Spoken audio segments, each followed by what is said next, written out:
జైనుల విద్యా విధానం.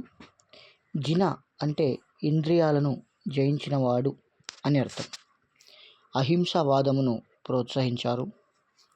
వేదముల ఆధిక్యాన్ని ఖండించారు. కర్మకాండలకు ప్రాముఖ్యత ఇవ్వలేదు. ఆత్మ శరీరం అంతటా వ్యాపించి ఉంటుంది.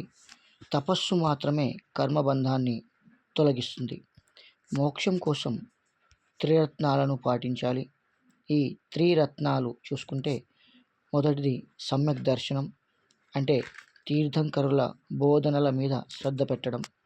రెండవది సమ్యక్ జ్ఞానం, అంటే సత్యాన్ని గ్రహించడం. మూడవది సమ్యక్ క్రియ, అంటే తీర్థంకరుల బోధనలు పాటించడం. పూర్వజన్మ సుకృతాన్ని బట్టి జన్మ లభిస్తుంది అని భావించేవారు. జైనుడు తీర్థంకరుడు కావాలంటే 4 దశలు దాటాలి.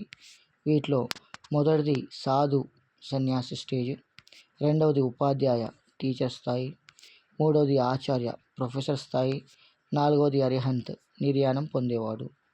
పంచ జ్ఞానాలు చూసుకుంటే మతి, శృతి, అవధి, మనఃపర్యాయం, కేవలం. జైనమత ప్రబోధకులు తీర్థంకరులుగా పిలువబడతారు. తీర్థంకరులు మొత్తం 24 మంది. జైనమత తొలి తీర్థంకరుడు వృషభనాథుడు. 23వ తీర్థంకరుడు పార్శ్వనాథుడు.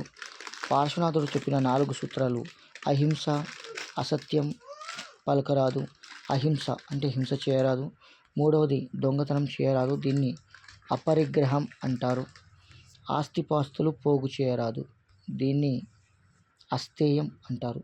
24వ తీర్థంకరుడుగా మహావీరుడు వచ్చి 5వ సూత్రంగా బ్రహ్మచర్యంను యాడ్ చేయడం జరిగింది.